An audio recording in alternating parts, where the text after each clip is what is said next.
Muy buenas tardes amigos, ¿cómo están? Bienvenidos a RG en Vivo. Tenemos muchísima información para compartir con todos ustedes.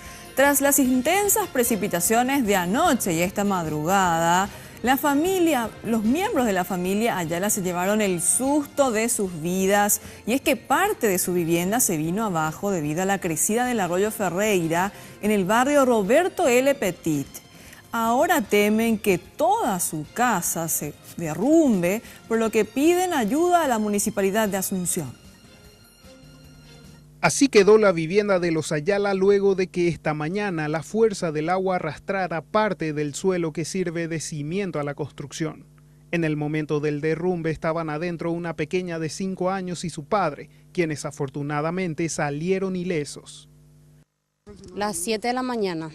Sí, vino una fuerte lluvia, de repente, boom, cayó todo. Eso tembló. Sí, fue muy fuerte, boom, díjolo, y ahí ya se cayó todo ya. Sí. Estaba mi pareja y mi hija. Yo estaba con mi mamá en el hospital y se fue a avisarme él. Después ya vinimos ya y totalmente todo abajo estaba. Ahora ustedes tienen miedo que se siga. Sí, eso sí, porque la pieza está o tiría hacia adentro y viene una lluvia más y va a caer todo.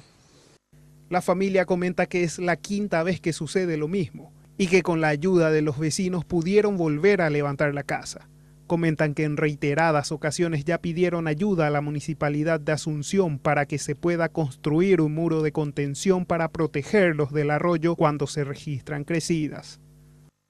Y yo le pido al área social que yo le llamé hoy esta mañana temprano y no me hicieron caso, para que se movilice un poco a Comueda y para que se pueda conseguir algo entonces para paliar a esta gente, para que no se caiga toda su casa.